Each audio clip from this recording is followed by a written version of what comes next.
Akan cukup baik kalau suhu kelembapannya juga baik di atas.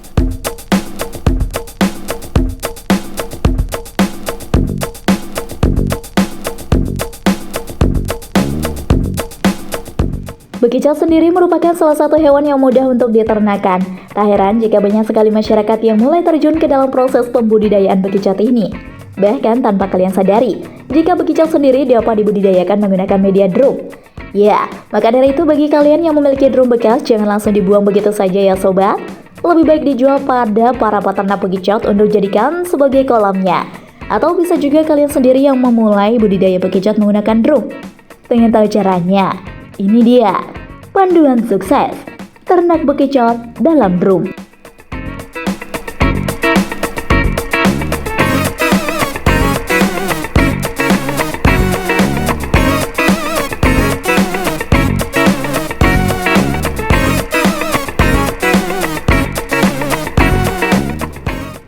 Cara budidaya bekicot dalam drum.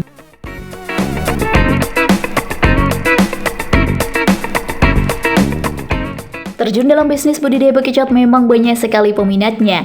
Bahkan untuk saat ini masyarakat sudah cukup banyak yang mencoba peluang bisnis menguntungkan yang satu ini. Ditambah lagi dengan harga bekicot yang sangat mahal, lantaran digunakan sebagai bahan pakan ternak dan juga kosmetik. Lain halnya dikonsumsi oleh manusia seperti sate dan lain sebagainya. Cara budidaya bekicot terbilang mudah, tak jauh berbeda dengan cara budidaya keong mas. Untuk penangkaran hewan satu ini tak perlu membutuhkan lahan yang luas. Anda bisa memanfaatkan drum sebagai kandang hewan yang dikenal memiliki lendir ini. Dan berikut ini merupakan langkah-langkahnya yang wajib diketahui.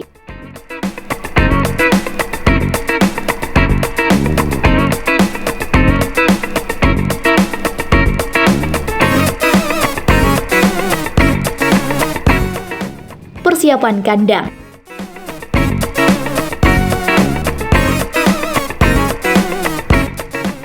Cara budidaya bekicot dalam drum yang pertama adalah menyiapkan kandang. Sama halnya dalam menyiapkan tempat tinggal cara budidaya burung finch, Anda perlu mengetahui lingkungan yang nyaman bagi hewan ternak.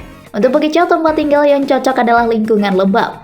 Selain menggunakan drum, kandangnya bisa menggunakan plastik atau kaca. Yang terpenting memiliki saluran udara baik, mempunyai penutup atap, memiliki kondisi tanah lembab, teduh dengan suhu udara antara 25 sampai 30 derajat Celcius. Untuk ukuran kandang atau drum yang digunakan wajib dapat menampung bekicot secara baik, supaya dapat berkembang dengan baik dan juga harus mudah untuk dibersihkan.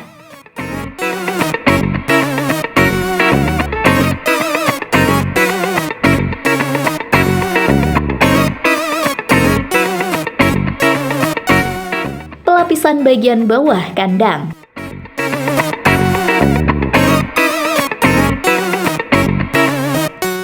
Pastikan Anda membuat situasi kandang menyerupai suasana di lingkungan asli bekicot, agar hewan budidaya sehat dan tidak mudah stres. Untuk kandang dianjurkan untuk memiliki kondisi lapisan bawah berupa tanah lembab, teduh dengan suhu udara antara 25 derajat Celcius hingga 30 derajat Celcius. Untuk lapisan bawah bagian kandang yang dapat digunakan yaitu dengan tanah liat, tanah kering maupun tanah basah ataupun kompos.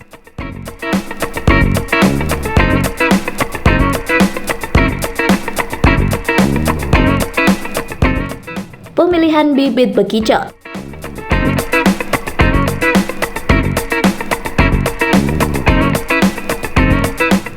Untuk mencari bibit bekicot sebenarnya bukanlah hal yang sulit, karena bekicot ini biasanya sering muncul pada musim hujan. Anda bisa mencarinya di halaman sekitar rumah atau di kebun. Bahkan saat ini jika Anda malas mencari, Anda bisa melakukan pemesanan secara online. Hanya saja tidak semua jenis bekicot bisa diternakan. Hanya dua jenis yang menjadi komoditi andalan, yaitu Achatina fulicia dan Achatina variegata. Sebagai bekicot indukan, pilihlah yang berukuran besar dan memiliki berat berkisar antara 75 hingga 100 gram dan tidak memiliki cacat.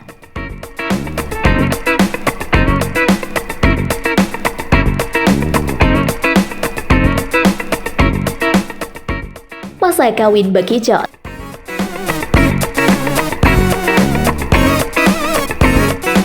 Bekicot ini sendiri merupakan hewan hermafrodit, yaitu bisa berfungsi sebagai jantan maupun betina. Hanya saja, bekicot tidak bisa berkembang biak sendiri karena bekicot juga memerlukan proses pemijahan untuk bereproduksi. Proses reproduksi bekicot ini terjadi jika bekicot tersebut sudah berusia minimal 6 bulan, dan pada musim kawin, bekicot akan mencari tempat khusus untuk mengamankan telurnya.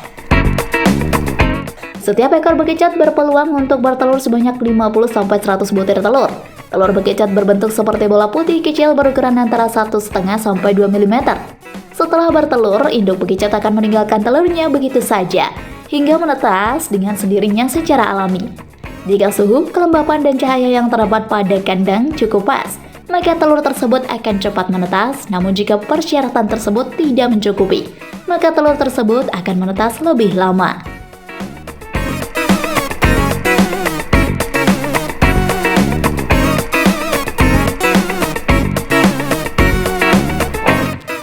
Pemeliharaan dan perawatan rutin.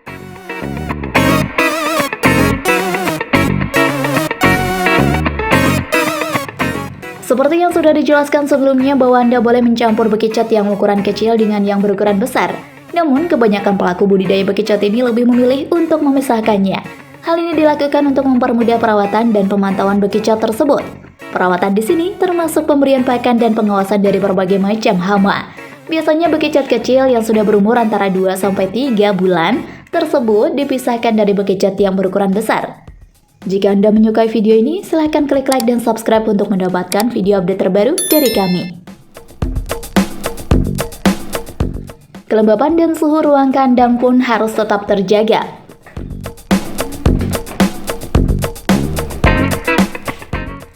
Agar bekicot bisa tetap hidup dan berkembang biak secara alami dan maksimal, pemberian pakan yang rutin dan kualitas pakan juga harus diperhatikan. Bahan pakan alami yang bisa Anda berikan antaranya buah-buahan dan sayuran, seperti daun pepaya, daun singkong, mentimun, sawi, dan lain sebagainya. Namun jangan lupa berikan air karena bekicot tersebut juga memerlukan air untuk minum dan melembabkan tubuhnya. Jangan biarkan hewan lain masuk ke dalam kandang seperti semut, tikus, bebek, bahkan ular. Karena hewan-hewan tersebut akan mengkonsumsi bekicot tersebut dan membuat cangkangnya rusak.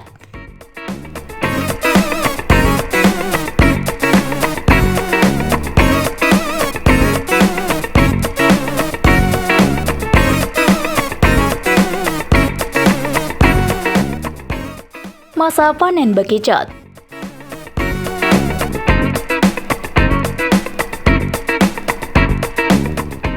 Masa panen bekicot akan dilakukan jika bekicot tersebut sudah memasuki usia antara 5-8 bulan dan sudah memiliki ukuran cangkang sepanjang 8-10 cm.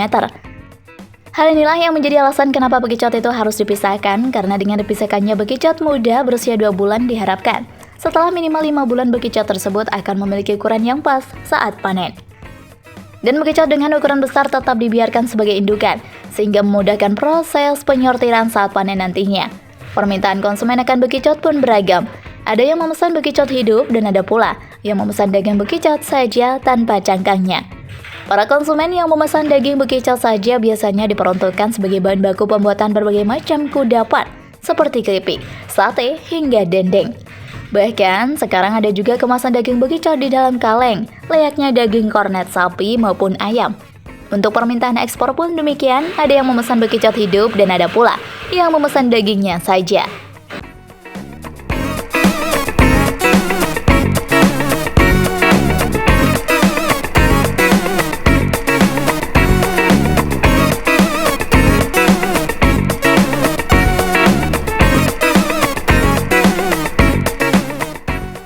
Ekspor bekicot mulai mendunia.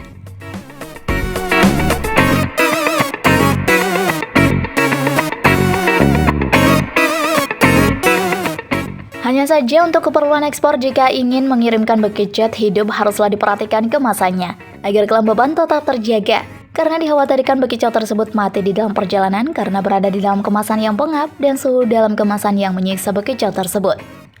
Cangkang bekicot juga bermanfaat sebagai bahan dasar pembuatan tepung untuk bahan baku obat-obatan tertentu. Tepung bekicot juga bisa bermanfaat sebagai pakan ternak karena kaya kandungan zat kapur.